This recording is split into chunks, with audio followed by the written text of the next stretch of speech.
Sune pararefute. On one particular yet casual night, I was at rest upon the cozy sheets in my bed, until an alarming buzz flashed across the screen of my cell phone. It was Serenity. Hesitantly, I answered my cell phone, for I had known what was about to come. I heard the first 3 words, and my assumption had been proved correct. What a common phrase I had heard from the same mouth that had once smiled eye to eye on a daily basis. As she was midway through saying what was going to be her last word, I had hung up. An event like this occurred each night around the same time, so I had relied on past experiences to help me believe it wasn't true. If only I had known, had I acted differently. The sun had risen, shining through crevices my curtains hadn't covered, each warm ray of light shining upon my face. I had gotten up and just begun to watch television until I had happened to cross over the local news channel. I dropped my mug, staining my carpet in the process. It was true. Coldness had rushed throughout the pumping veins of my body, and I had felt as if I could faint. Trembling, I thrust my arm toward my phone and lay, and called Meredith. She was dumbfounded, never expecting what had come. The both of us, tearing with sorrow, decided that we needed to move around and do something to try and drain the anguish from our sunken hearts. What a selfish deed and sin to commit one's own death, such an act like Serenity's. After approximately 7 days, we decided to take a congested, in-air trip to our destination. It had taken a little over 4 days before we had finally arrived to our most preferred vacationing spot. Each night leading to the present, I witnessed a certain dream, one which I can never explain in appropriate words. As my head swayed and nodded, my eyes would flutter until shutting entirely.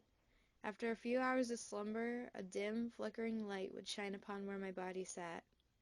A few moments later, a pale, unhealthily skinny figure would emerge from the ebony mist around me.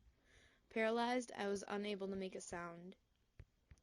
Eventually, the strange creature would meet me eye to eye, and I'd immediately recognize it. Serenity.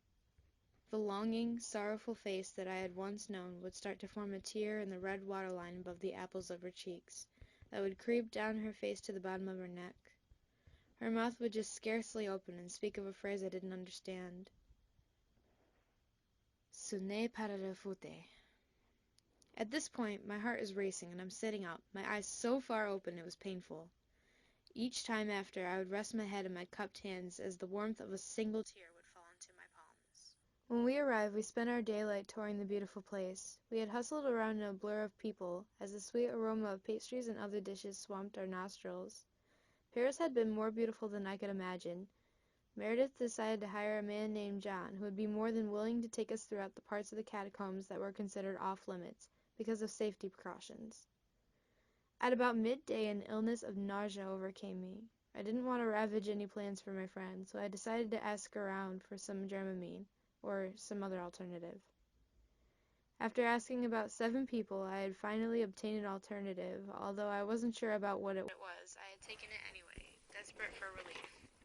An hour before dark, we decided to meet John at the Eiffel Tower. As we walked under a gray stone bridge, covered with graffiti, just before the unheard-of passage leading to the off-limits section of the catacombs, I had begun to hear footsteps in our tracks. I would quickly glance in the direction the sound was coming from and question if anyone else heard it, which no one did. I continued walking. It was almost like it mimicked me, repeating every sound I made. After a while, I ignored it and continued our threatening journey throughout illegal premises.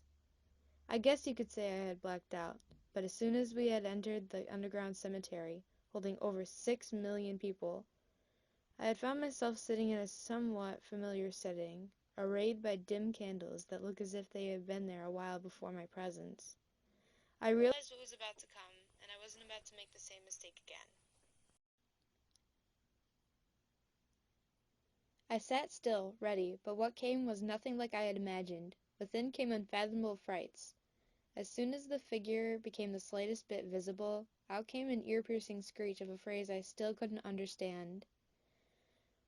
Sune pararefute. This time, I wasn't paralyzed. I ran as fast as I can with only one thing on my mind: get out. My heart was racing beside me, and I ran in what I thought was the right direction, only to stumble over misplaced remains, falling into a pit of darkness. Crouched against a ragged corner, I felt for anything, any type of sign or tool to aid my survival or rescue. There was nothing but damp, cold stone, decorated with more remains which I had expected. I I had finally come to realization of my circumstances. As I stared into the nothingness I had been engulfed in, I whispered a phrase that I knew well, one that I had known deep within me throughout the entire experience. Ce n'est pas de la faute.